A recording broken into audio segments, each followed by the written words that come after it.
अस्सलामुअलैकुम दोस्तों, आ प्याज काश्त किया सी। आ देखो इनू तकरीबन किन्ने दिन हो गए काश्त किते नू?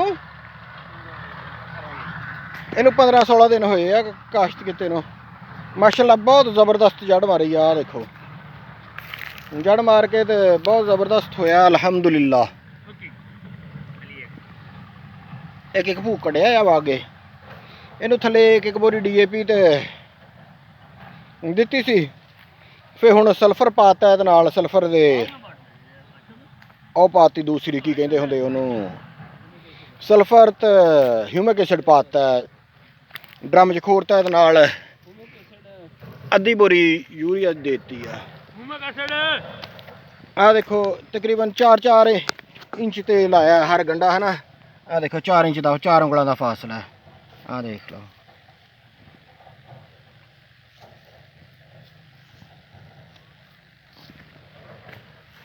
ये गंढे ਜਿਹੜੇ इस तरह काश्त करने चाहिए ताकि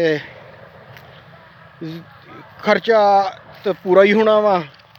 जड़ा ज़्यादा तो ज़्यादा संघने होने की जो मोटाई इन्होंने करनी है ना, फिर इस तरह होनी है कि आ इधरों इन्ना मोटा हो जाना है, उधरों इन्ना हो जाना, तो आपस च बिल्कुल जुड़ जाने। तो इस तरफ ए दूसरे तार जेदार खिड़ी है ना, खुला सन लभना, तो उस तरफ में इन्होंने मोटे हो जाना है।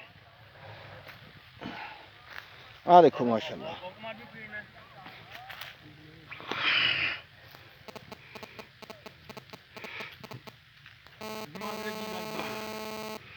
ते 2 एकड़ काश्त किते सी।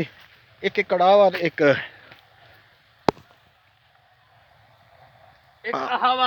आवा नाल। ते देखिए पहले साल इन्होंने काश्त किया वा, देखिए कितनी औसत दिंदे आ। जिस दफ़ा अच्छी आमदनी हो गई तो फिर इंशाल्लाह अगले साल तो ज़्यादा काश्त करने का इरादा है।